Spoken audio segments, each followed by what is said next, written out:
Usted es doctor en física y trabaja en la difusión y enseñanza de la ciencia. Quisiera preguntarle su opinión sobre la importancia de las ciencias para el futuro del planeta y de la humanidad. Bueno, realmente uno tiene que aceptar que el motor de la civilización, en cierto sentido, lo que impulsa a la civilización, es conocimiento. Ahora, como anoche en esa conferencia decíamos, la civilización, cuando miramos en la historia, vemos algunas veces como la ciencia, si quiere, del tiempo y el conocimiento espiritual han estado en armonía, y eso siempre ha dado una fuerza grande al avance de la ciencia. Entonces, que la ciencia es conocimiento científico y avances científicos son esenciales para el avance de la civilización, de eso no hay duda.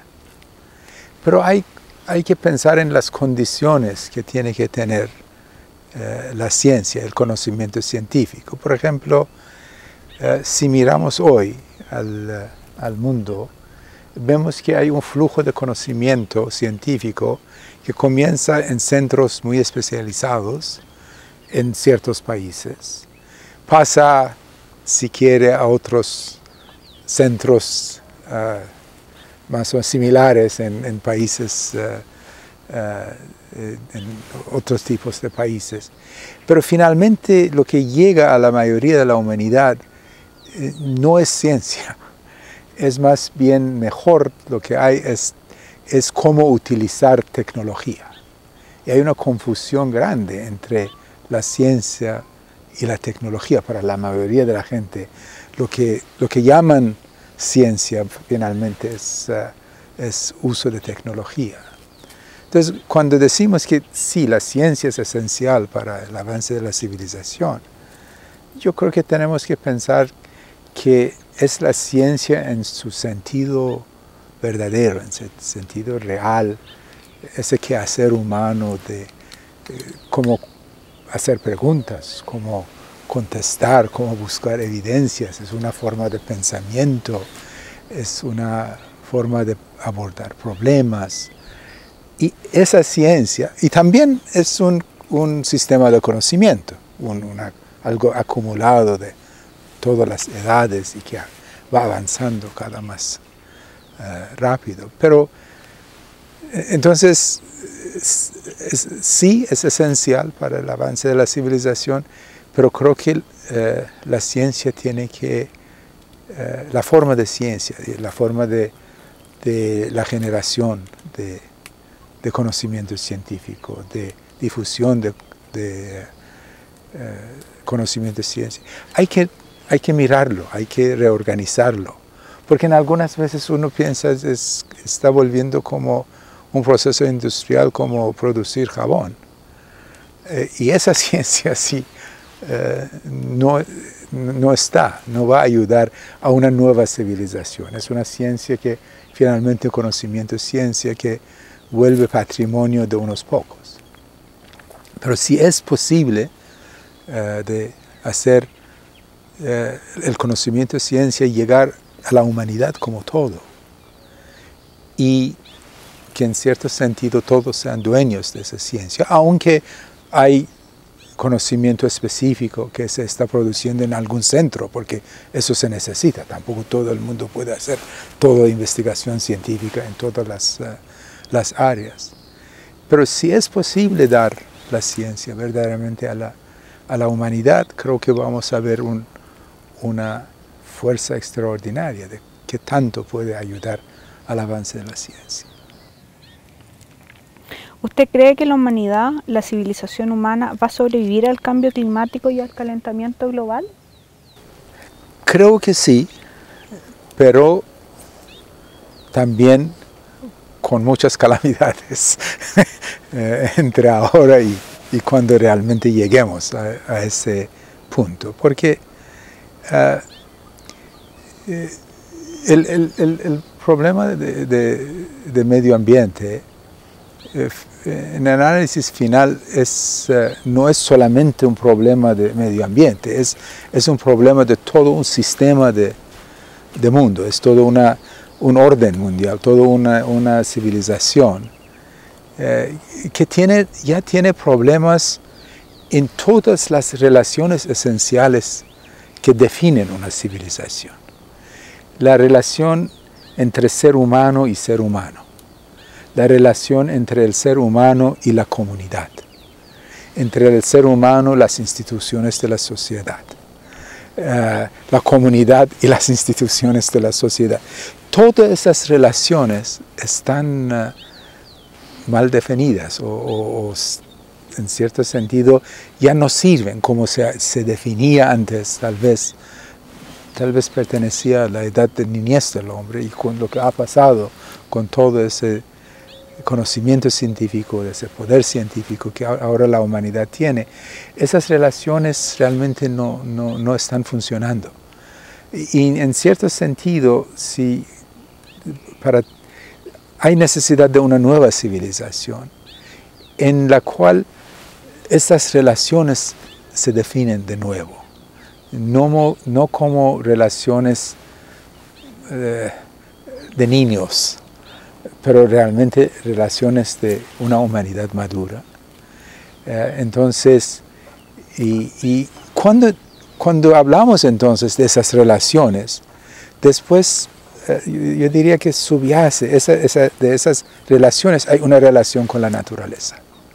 Entonces esa relación con la naturaleza hay que redefinir también. Pero solito no se puede tener esas relaciones entre hombres y entre personas y entre instituciones, etc., y resolver solamente la relación con el medio ambiente. Y finalmente todo eso yo creo que se basa en una relación entre la humanidad y su creador, Dios. Entonces, si pensamos en todas esas relaciones, se ve que, bueno, si se definen bien, podemos realmente vencer los problemas medioambientales y encontrar soluciones. Pero dado que eso no está sucediendo así tan rápido como todos queremos, tenemos que aceptar que ya lo que hemos hecho a ese planeta, en cierto sentido, está diciéndonos de que no hemos, como una especie, no hemos hecho las cosas muy bien. Y es una advertencia, pero es una advertencia dura, es una advertencia que va a costar mucho. Y eso no podemos negar, desafortunadamente es así. Pero que vamos a salir de eso finalmente y vamos a resolver todos esos problemas y también las bases de una nueva civilización se está haciendo. Yo creo que eso también podemos ver, por lo menos, claro. Yo lo creo, muchos de nosotros creemos esto, y sí, después haremos otras relaciones. Y va a ser una relación bella, y no va a ser una relación en que tenemos que volver a vivir como sin una civilización. Puede ser una civilización tecnológicamente avanzada, puede tener toda una prosperidad material extraordinaria, pero para todo el mundo. Las injusticias que tenemos en nuestro orden mundial entre la gente, de alguna forma está bien relacionado con lo que estamos haciendo al medio ambiente. Son las mismas actitudes de opresión finalmente que llegan hasta el medio ambiente, también con nuestros semejantes. Entonces, hay que resolver esos problemas. Creo que la humanidad puede resolver esos problemas, pero mientras eso vamos a tener, desafortunadamente, calamidades muy grandes. ¿Le parece posible que continúe el crecimiento económico? Porque por un lado es necesario para mejorar las condiciones de vida de los pobres, pero por otro lado puede afectar el medio ambiente y la ecología. De nuevo, se trata de de qué queremos decir por crecimiento económico. Porque si el crecimiento económico quiere decir lo que quiere decir ahora, en esa sociedad consumista, etc., entonces no. Porque de nuevo yo creo que la injusticia y esa tendencia de centrar la riqueza en manos de unos y que nosotros sufren, está dentro de ese sistema. Entonces no se puede, no hay forma de resolverlo. Pero si decimos crecimiento económico, lo que queremos decir es que la riqueza de la humanidad debe crecer, porque finalmente la humanidad trabaja, pero en otra relación con el medio ambiente, produce instrumentos, si quiere, para después seguir sus metas intelectuales, espirituales. Creo que todo eso es posible. Entonces, en ese sentido, crecimiento, digamos, de la riqueza de la humanidad, riqueza material de la humanidad, si no está tan divorciada de la riqueza, si no tenemos una pobreza espiritual y una riqueza material. Entonces, así no puede funcionar. Pero si podemos tener un aumento constante de riqueza material, riqueza intelectual, riqueza espiritual, después allá no hay dicotomía entre eso y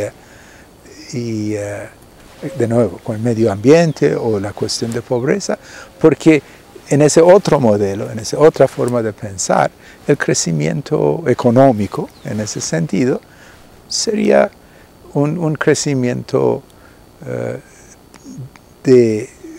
con justicia, y lo que crecería sería patrimonio de toda la humanidad. No sería patrimonio de unos pocos que básicamente exploten a los demás. Entonces, es cuestión un poco de definición y de lo que queremos decir. Pero ese modelo de crecimiento económico, sí, es causa de todos los problemas que estamos teniendo. ¿Qué piensa usted de las tecnologías de la información, la Internet y las redes informáticas? Bueno, de nuevo, la cuestión tecnología es similar a esas otras cosas que hemos hablado.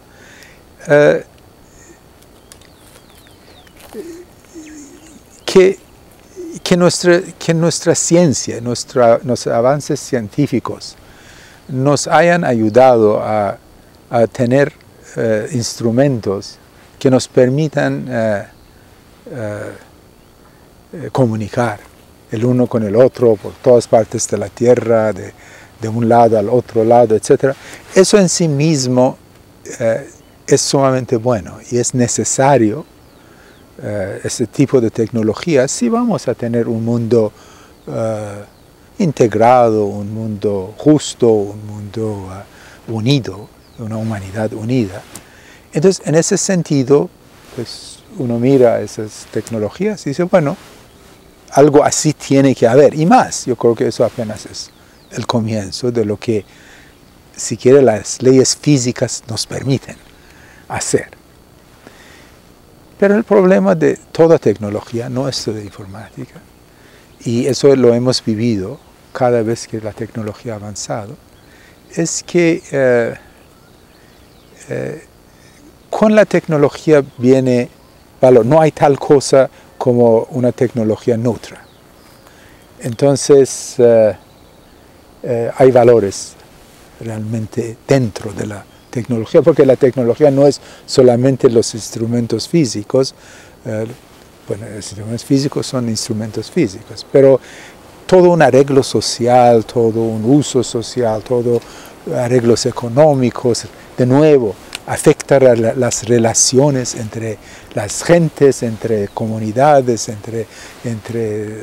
con las instituciones de la sociedad. Entonces, pero de alguna forma poca persona acepta ese hecho obvio y finalmente deciden que, bueno, la tecnología es buena si se puede utilizar bien o mal. Pero lo que están diciendo, están hablando del instrumento, de algo así, de la máquina, pero no están hablando de tecnología. Entonces, la tecnología informática en este momento, esas maquinitas, esas cosas, esas leyes físicas, se está utilizando no tanto para bien de la humanidad. Los valores que la tecnología, el arreglo total de esas tecnologías tienen, son tales que, bueno, por ejemplo, un mercado gobernado por avaricia puede utilizarlo, puede utilizarlo como básicamente como un instrumento para vender cosas que nadie necesita, para crear necesidades que nadie tiene, para en algunas veces para aún afectar la identidad de las personas. Y hay tantos estudios que con todo eso maravilloso de tecnología, de información, de internet y todo, pero poco a poco hasta afecta la imagen que tiene la persona de sí misma. Entonces ya no soy la persona que soy, pero soy una serie de preferencias, ¿no? Yo soy aquel que le gusta el color azul y me gusta tal marca. Y entonces todo eso vuelve un instrumento para... No quiere decir que no se puede utilizarlo para el bien, no quiere decir que no se esté utilizándolo para bien o que realmente la posibilidad de tener comunicación tan íntima con amigos, etcétera, esté mal. Pero la tecnología, si lo pensamos en general, en términos grandes, como toda una organización de tecnología, tiene que cambiar. Utilizar la física y las posibilidades de los instrumentos para hacer otro tipo no sé, de leyes de comunicación, de otros arreglos, de nuevo, de acuerdo con otras relaciones no solo entre individuos, pero entre las instituciones de la sociedad, con los individuos, con las comunidades, y un entendimiento que creo que es necesario, de que realmente no podemos aceptar la tecnología que nos viene así. Todo el mundo tiene que pensar en los valores que trae la tecnología adentro y luego hacer decisiones. Vamos así, así no lo utilizamos, así lo utilizamos. Y eso es una tarea enorme, que yo tampoco sé cómo se va a hacer, pero hay que aprender. Una humanidad que está avanzando, está madurando, yo creo que tendremos que aprender de cómo manejar esa tecnología. Cuando lo utilizamos bien, cuando lo aprendemos, lo ajustamos, lo organizamos en otras formas, yo creo que es un instrumento poderoso para esa unificación de la raza humana. Así que. ¿Qué opina usted de la educación que actualmente los jóvenes de las escuelas y las universidades nos preparan para el futuro? Bueno, mira, yo creo que cada vez que usted me pregunta, entonces yo digo, hay que definir lo que quiere decir eso.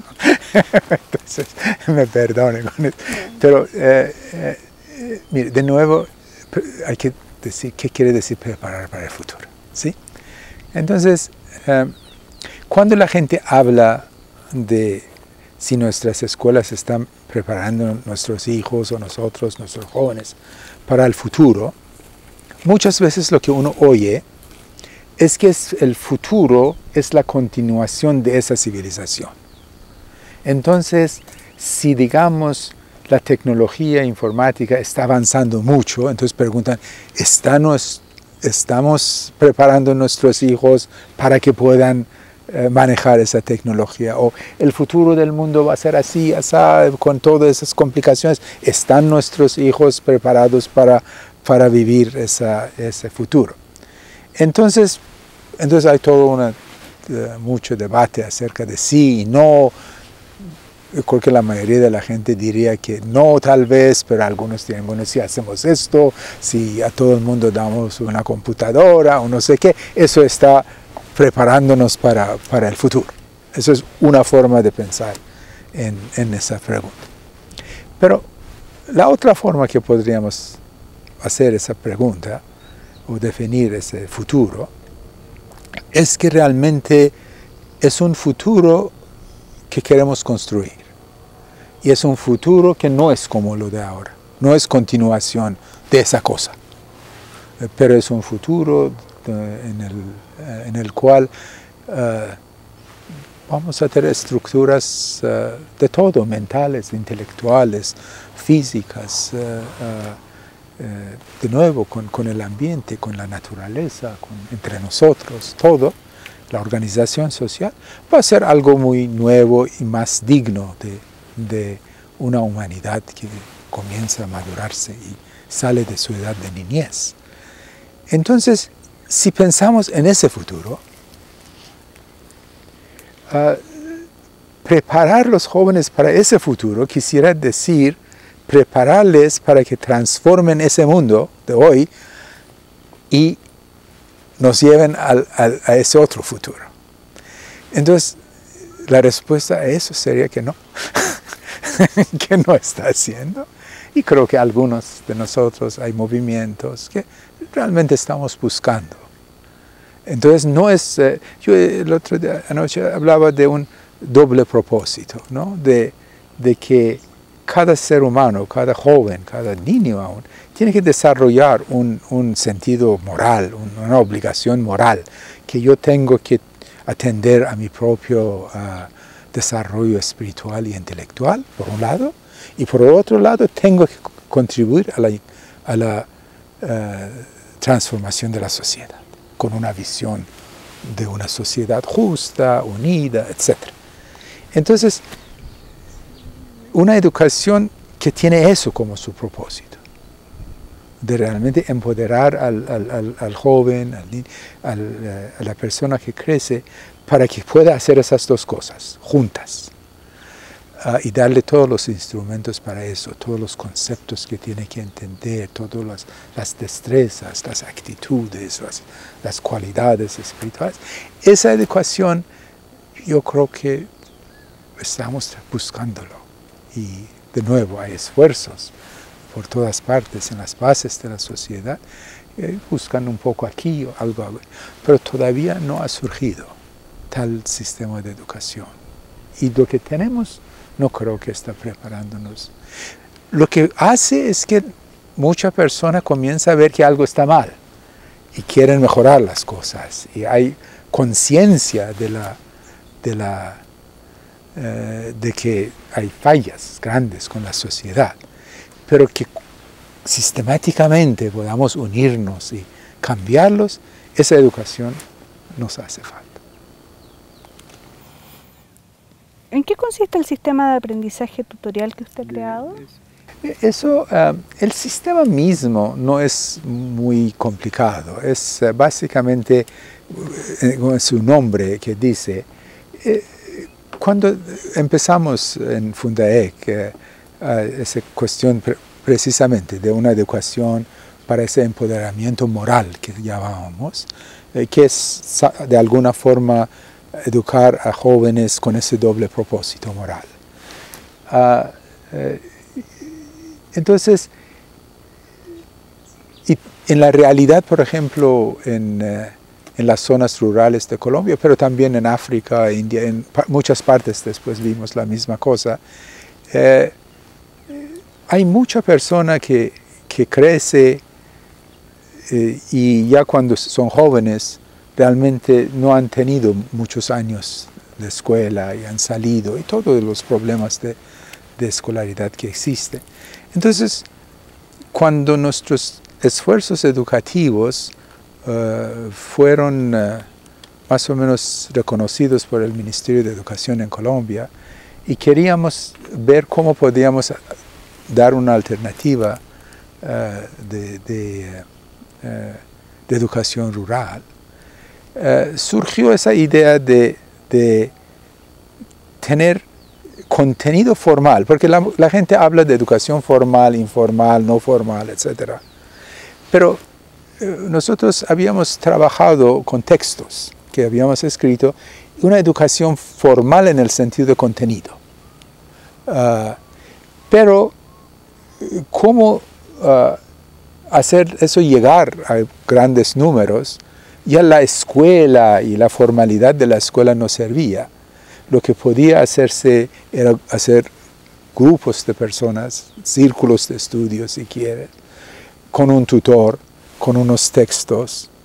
Entonces, que el tutor y el grupo, en cierto sentido, y no era un maestro, no era un profesor, pero alguien que sabía el material, pero también era parte del grupo y guiaba, y juntos estudiaban los textos, trataban de aplicarlo a su realidad, trabajaban en la comunidad, en agricultura, en medio ambiente, en salud, etc. Pero a la vez recibían un contenido fuerte de ciencia, de matemática, y el Ministerio de Educación aceptó que lo que nosotros teníamos fácilmente, nosotros hacíamos eso en un par de años, 2, 3 años. Ellos aceptaron que eso era equivalente hasta 6 años del programa de bachillerato, etc. Entonces se empezó a dar eso por todas partes y en algún momento llegaron a haber hasta 50,000 estudiantes en ese proceso. Hay mucho éxito, pero no es tanto el sistema en el sentido de que hay sistemas, pero está en el contenido y la concepción educativa del programa. Y eso es una concepción que no está basada en materias, si no hay cursos de física y química y sociología. Había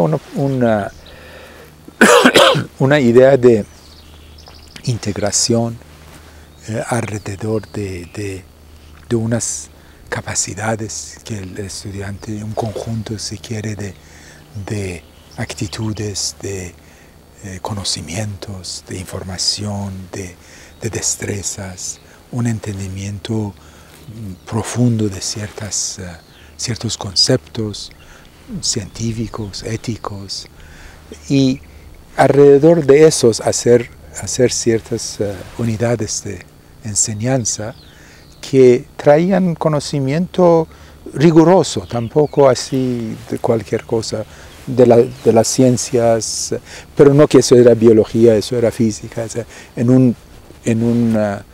por ejemplo, en un libro donde supongamos que se está enseñando ciertas destrezas matemáticas para trabajar con fracciones, etc., mucho de contenido es acerca del estado de salud de un pueblo y muchos de eso está aprendiendo muchas cosas de varias disciplinas, pero integrándolo en forma de nuevo rigurosa.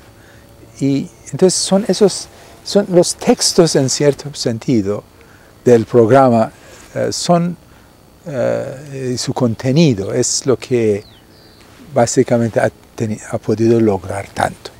El sistema mismo, en el sentido de cómo se hace, pues funciona muy bien porque también permite que mucha gente que ya no puede ir a la escuela, pero sí puede gastar unas horas cada semana con un grupo y entonces el grupo toma toda una dinámica de servicio a su comunidad. Entonces el servicio vuelve a ser el eje de integración, el servicio a la comunidad vuelve a ser el eje de integración del conocimiento alrededor de actos de servicio, de áreas de servicio que se hace y capacidades de servicio, ¿sí? Entonces eso es lo que el sistema ha hecho y ahora se está utilizando en diferentes partes del mundo. Hay algunas organizaciones en África, en Asia, que están haciendo eso, claro, creando su propia experiencia. En América Latina, después de Colombia, Honduras es un país donde lo tomó y ha avanzado bastante con la ayuda del gobierno, como un sistema de educación, de bachillerato. Pero de nuevo, bachillerato universitario, etc., todas esas divisiones también para nosotros no eran fáciles, porque pues se trataba, entonces uno miraba un texto de nosotros, usted puede decir, bueno, ese pedazo realmente es conocimiento universitario, pero ese pedazo es muy básico y pertenece a un nivel. Era lo que necesitaba la persona para poder servir a la comunidad, hacer actos de servicio. ¿Este sistema se formó en base a alguna teoría sistémica o fue surgiendo en la práctica? Fue, bueno, entre los dos. Una concepción esencial que teníamos era que la teoría, en general, teorías no dicen las cosas como son. Las teorías dan percepciones a cierta realidad. Entonces, nuestra posición fue que estudiamos las teorías, pero para empezar a tener percepciones de las cosas que estamos tratando de hacer. Pero que realmente lo que era necesario eran precisamente no adherir a una u otra teoría educativa, por parte porque el campo de educación, cada rato hay una nueva teoría y hay una, se va de teoría a teoría. Entonces, pero ver cosas que tienen, percepciones correctas que hay, no para integrarlas todo, hacer una mezcla, pero para saber, pero que el método realmente sería más bien pensar en el marco conceptual, un marco conceptual que, bueno, tiene teoría adentro, pero es mucho más amplio, entonces tiene sus elementos y que ese marco conceptual mismo evolucionaría mientras uno trabajaba. Entonces el método fue después el método de hacer, de acción, de reflexión, de estudio, de consulta, y volviendo, haciendo todo eso continuamente junto, educando, escribiendo material, después viendo los resultados y generando conocimiento. No, por ejemplo, de nuevo, no solamente aceptar el conocimiento que existe. Por ejemplo, tomemos el conocimiento de agricultura. Entonces está el conocimiento de agricultura, digamos, de ciencia moderna, y eso avanza. Está el conocimiento que tiene una población por sus tradiciones.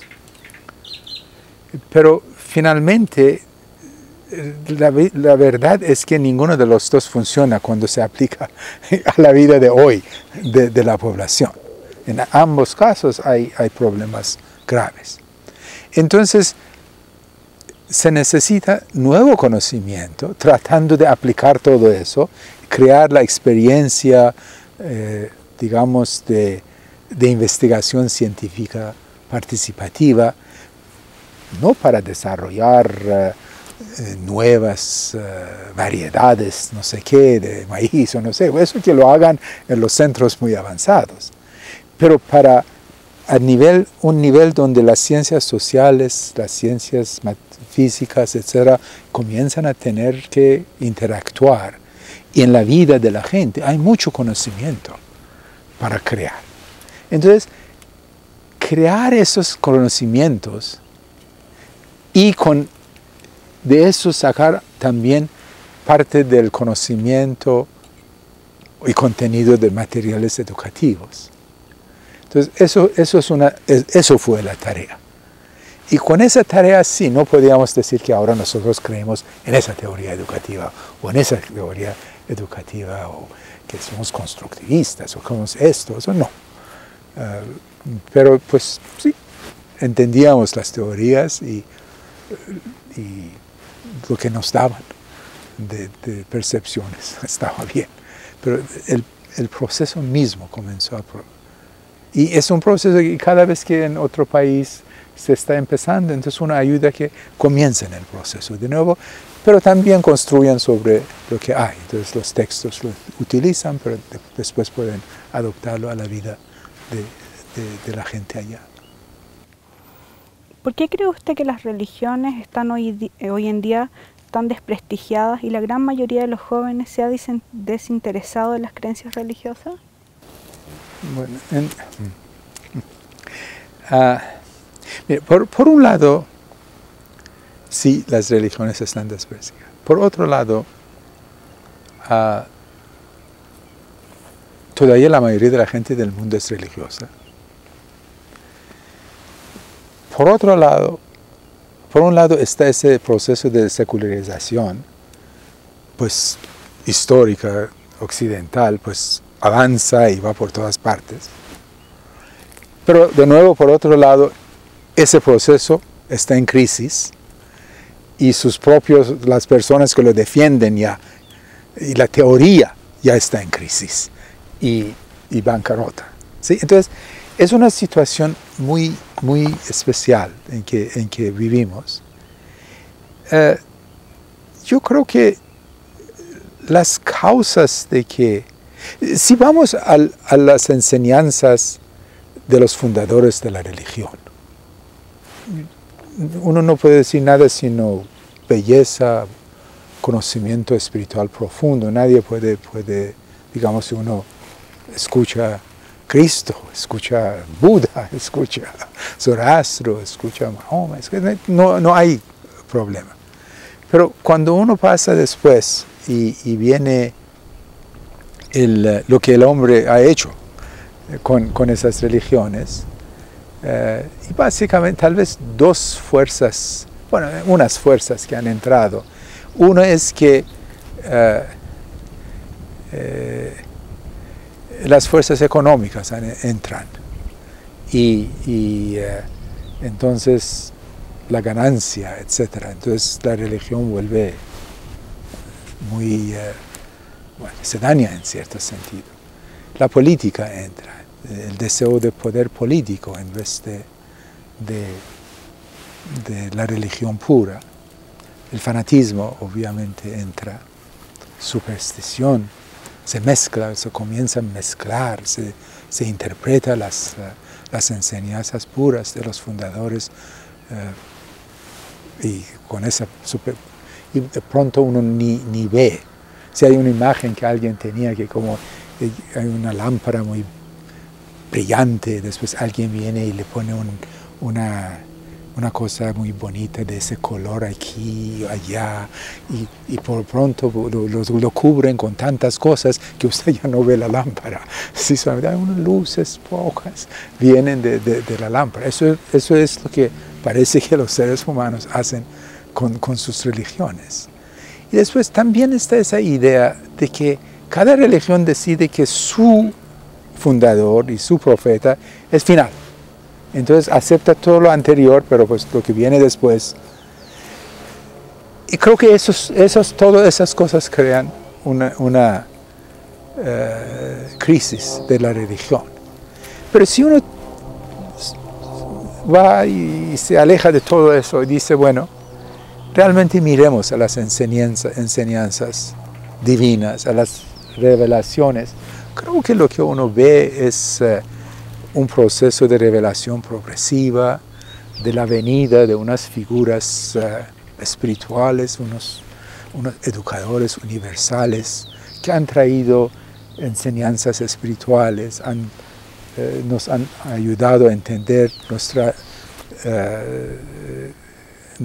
nuestra naturaleza espiritual, nos han dado enseñanzas de cómo tratarnos y cada vez más avanzado. En un momento tal vez las enseñanzas son para un tribu, Entonces, de alguna forma, las ideas espirituales básicas están en todas.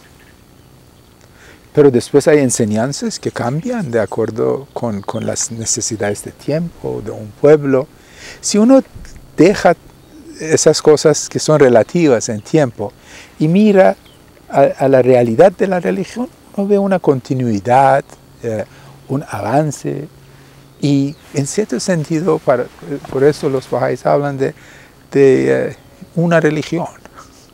Uno ve una religión. No que no hay diferencias, sí hay diferencias, pero son diferencias de tiempo, son diferencias de lugar, son tipos de cultura particular. Pero la parte universal sigue. Entonces, si uno lo mira así, yo creo que surge una religión que de pronto no estará en tanta crisis y que atrae a la juventud, porque también sin la religión hay un vacío terrible porque hemos hecho ya en ese siglo pasado, hemos hecho de todo, hemos también ensayado estar totalmente sin religión, entonces otra cosa vuelve religión. Tampoco la humanidad vive sin la religión. ¿Cuáles son los principios de la religión bahá'í?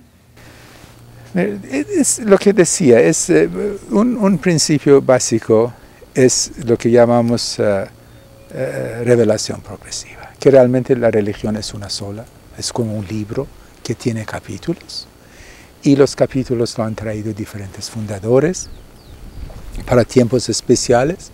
No hay finalidad, por ejemplo, definitivamente los bahá'ís no creen que Baha'u'lláh, el fundador de la fe bahá'í, es el último final, pues como sé yo, tal vez en 1000 años seguramente vendrá otros, y que en cierto sentido,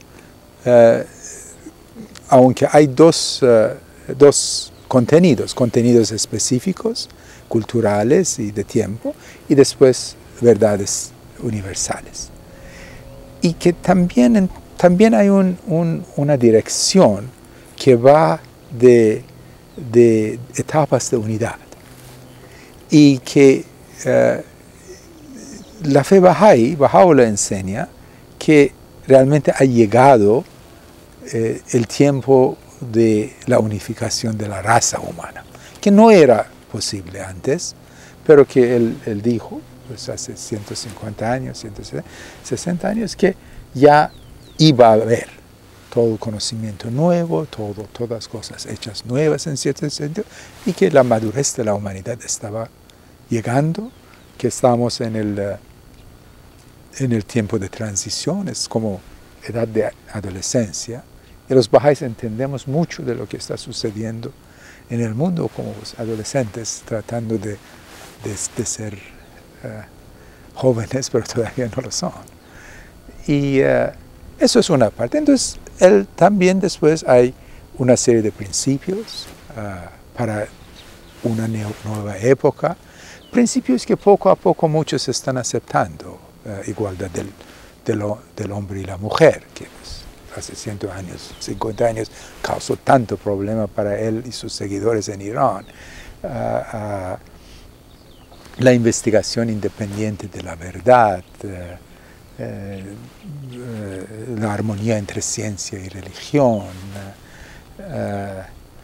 educación universal, la abolición de extremas de riqueza y pobreza ambos, en cierto sentido que no se separa, no se puede eliminar extrema pobreza sin eliminar extremo de riqueza. Hay una serie de principios, si quiere, que él ha traído. Y después, toda una forma de gobernar sin clérigo, básicamente que las comunidades eligen sus propios consejos, si quieren, y aprendiendo en procesos consultativos de trabajar juntos y aprender, que la humanidad aprenda a manejar también sus asuntos espirituales y sus asuntos religiosos por sí mismo. Y eso es parte de la madurez de la humanidad. Algunos principios son estos. ¿Cómo se reflejan estos principios en su trabajo en el sector rural? Bueno, tenemos un concepto de proyectos, organizaciones, esfuerzos que son inspirados por la fe Bahá'í. No son la enseñanza de la fe Bahá'í. Los que participan no tienen que ser Bahá'ís o aceptar todo el cuerpo de pensamiento de Baha'u'lláh, pero inspirados por las enseñanzas acerca de educación, acerca de nuevo de los varios principios. Entonces, las cosas que hicimos fueron, yo creo que inspirados así como otras organizaciones inspiradas por las enseñanzas cristianas, budistas, etc. Entonces, eso es la relación de una serie de organizaciones, y creo que Fundaec fue una de las primeras que hizo eso. Y realmente trató de traducir algunas ideas educativas acerca de la nobleza del hombre, de nobleza del ser humano.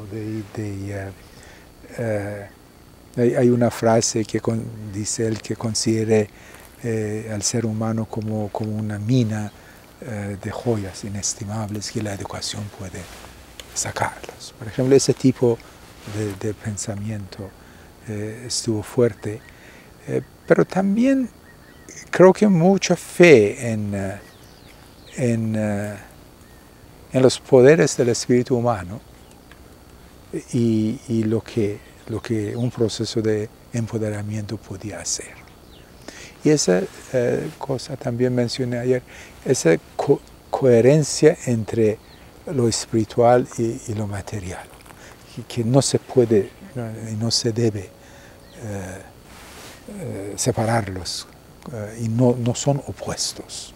En cierto sentido, ese mundo físico, si quiere, está en cierto sentido en un mundo mucho más grande, espiritual. Entonces es parte de esto.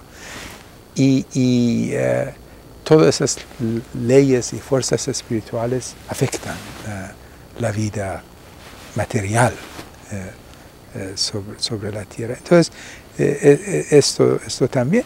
Y realmente la armonía entre ciencia y religión. Que la educación que queríamos hacer tenía que ser una educación que aceptaría y propagaría, si quieres, difundiría el concepto de la armonía entre la ciencia y la religión. Entonces había muchas de esas cosas, de esas ideas, frases específicas de los escritos que nos inspiraban, pero el trabajo era un trabajo ya científico, social, que estamos haciendo. Pero la inspiración continuamente venía de leer los libros y pensando de la naturaleza humana, bueno, qué es el ser humano, cómo es. Todo eso nos afectaba y afecta todavía nuestro pensamiento, cómo avanzamos. ¿Cómo llega usted a trabajar a Colombia y específicamente al sector rural? Y eso realmente es, algunas veces yo no sé yo mismo cómo sucedió todo eso, pero yo dije un poco anoche, cuando yo estaba terminando mi doctorado en Berkeley, en la Universidad de California, en física, pero a la vez me sentía un poco de agitación de que, bueno, si yo voy en un mundo y hago todo eso, física bien avanzada, teórica, ¿qué voy a estar haciendo para la humanidad? ¿Qué estoy haciendo realmente? ¿Cuál es? Cuando era niño me decían mis padres que yo quería ser un científico, etc. Entonces yo tenía esa idea de que la física era para el bien de la humanidad, ¿no? Pero cuando ya llegué allá y haciendo eso, yo preguntaba, bueno, de pronto es porque conocimiento es importante, pero ¿qué es que yo estoy haciendo? ¿Qué tiene que ver con haciendo una civilización? ¿O qué tiene que ver con la gente del mundo o con los sufrimientos del mundo y todo eso? En ese proceso yo decidí salir un año de la física, y solo un año realmente al principio, ir a otra parte y ver si puedo ayudar, a hacer algo. Quería entender eso. Entonces, por amigos aquí y allá, terminé en la Universidad del Valle, en Cali, en un programa que había, y me llevaron allá por un año y de pronto 2 años para ayudar el departamento de física. Pero allá entonces me involucré con la comunidad Bahá'í. Naturalmente, yo era Bahá'í, allá habían los Bahá'ís, pues yo estaba allá, eso era nuestra comunidad. Y le digo, mi encuentro con los sectores populares colombianos en el campo, porque empecé a ir por aquí y por allá visitando comunidades Bahá'ís, y fue realmente no sé cómo es, tenía mucho poder y me conquistó. Yo después de un tiempo, yo no puedo irme a ninguna parte, porque volver allá a los Estados Unidos otra vez a una universidad, a hacer física muy bien, y amaba física, estaba haciendo bien, pero no podía, ya estaba, era uno de ellos, ya no podía dejar todo eso. Entonces, realmente, la vida de los sectores rurales volvió mi vida, y sus ideas, sus preguntas, y saben, no porque yo creo que es muy diferente de lo que muchas veces la gente que habla de desarrollo, etcétera, habla. Yo no veía tanto que hay pobrecitos, que son pobres, que hay esto, eso no era lo que yo veía. Yo veía ese potencial extraordinario entre ellos. Caminaba con campesinos, con sus jóvenes, hablábamos, y yo estaba atraído a lo que, bueno, mire todo ese potencial. ¿Qué hacemos? Hagamos, y tenemos que realmente contribuir a la construcción de un nuevo mundo, que era mi creencia religiosa, porque eso era lo que Baha'u'lláh enseñaba, que todos los países del mundo, todos los pueblos del mundo tienen que contribuir a la construcción de una nueva civilización. Entonces así quedé, y cuando vi con otros amigos de la universidad, hasta empecé a llevar conmigo a algunos de mis alumnos y otros profesores, etcétera, para que vean esa realidad y lo vean en una forma muy diferente. Yo recuerdo muy bien, en una reunión había en la universidad un grupo multidisciplinario hablando de una zona de ese norte del Cauca con que yo estaba familiarizado. Entonces, tenían como una teoría. Entonces, habían escrito, entonces, que hay problemas de salud, hay problemas de esto, y todo era una serie de problemas, y había una teoría de cómo podemos arreglar eso. Y yo me sentaba allá, me habían llevado allá como era físico y todo, que querían algo, tener un científico ya físico allá. Yo miraba a todo eso y yo pensaba, ¿pero esos están hablando de la misma gente que yo conozco? Yo no veo eso. Sí, yo veía, había pobreza, había problemas de salud, pero yo no entendía, eso era un problema que uno vivía y uno tenía que levantarse y arreglar y utilizar conocimiento. Entonces, esas fueron las cosas que con esos amigos empezamos a hablar mucho, que pues lo que hay que hacer es generar conocimiento, hay que llevar conocimiento científico a la gente y, como dije, crear nuevo conocimiento que participen los jóvenes en generación de conocimiento, en educarse. Y eso vuelve una vida. Y después eso fue ya la vida mía. Pero también a la vez trabajaba al nivel del gobierno, a nivel de las universidades, a nivel internacional, a nivel de políticas de ciencia, tecnología. Entonces había un doble trabajo que estaba haciendo. ¿Cómo ha sido esta experiencia para usted? No es ¿Cómo la ha sentido? maravilloso. Ha sido un don de Dios, realmente. Yo no sé quién sería si no hubiera venido a América Latina, no sé. Otra vida, otra forma de ser. Pero pues el contacto en Colombia después me llevó a otros países de América Latina. Dentro de la fe Bahá'í me llamaron a servir en el Centro Mundial, después me eligieron a la Casa Universal de Justicia, pero pues toda mi vida pensando en los pueblos del mundo y del empoderamiento espiritual y moral de los pueblos del mundo. No creo que si vuelvo a la vida otra vez quisiera hacer eso.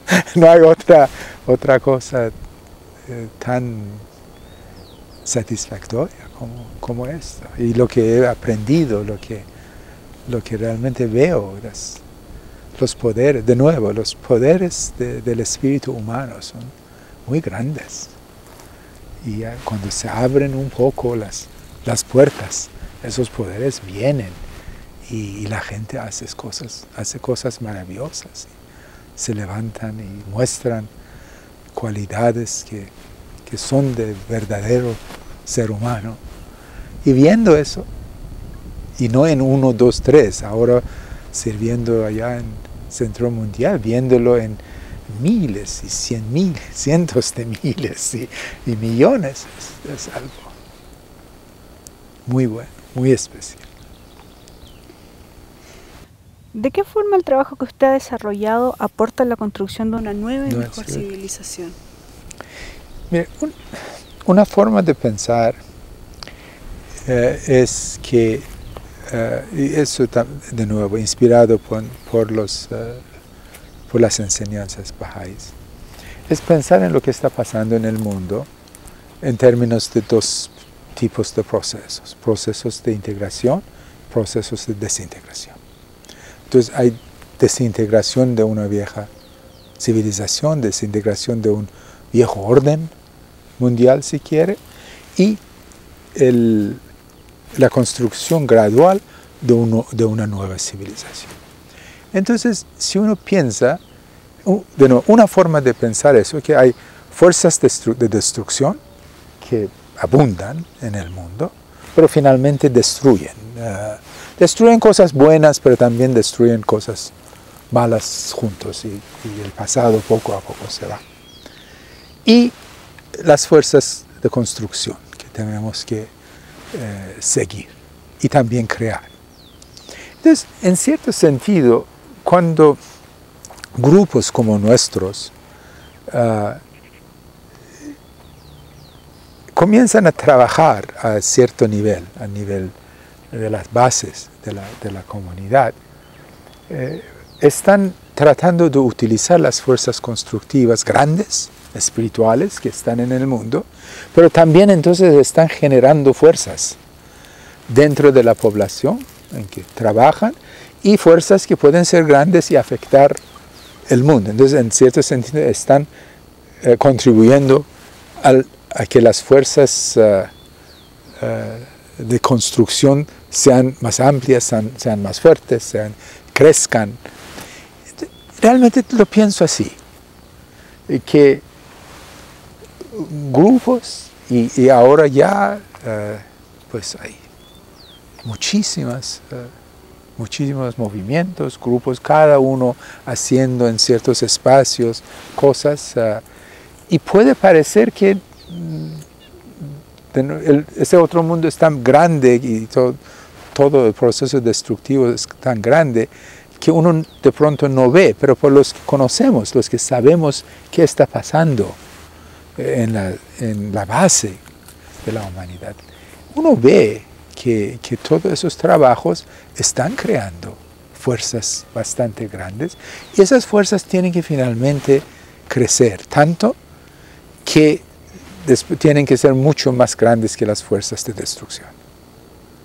Y para mí es una cosa entre dos fuerzas, dos clases de fuerzas, y eso crece, pero a la vez tengo fe, y eso por la fe Bahá'í, que las fuerzas grandes espirituales están al lado de la construcción, no al lado de la destrucción. Las fuerzas de destrucción en cierto sentido son resultados de resistencia de estructuras viejas que no quieren cambiar. No son en sí mismo cosas reales, cosas grandes, solo que son obstáculos que continuamente uno encuentra. Pero las fuerzas espirituales grandes del mundo, y Baha'u'lláh habló de eso, y que eso era la época donde esas fuerzas realmente se manifestaban. Esas fuerzas son fuerzas de construcción, pero tenemos que traducir, hay que traer esas fuerzas a lugares, a poblaciones, a acercarse con los problemas de la humanidad y trabajarlos y crear adentro las fuerzas constructivas que ayuden a esa población de nuevo de apoderarse de su propio camino de desarrollo, de contribuir a la construcción de una nueva civilización. Y me parece que eso es lo que estamos haciendo, grupos como todos nosotros que estamos en eso. Bueno, muchas gracias por esta entrevista, ha sido muy interesante. Gracias a usted, muchas gracias.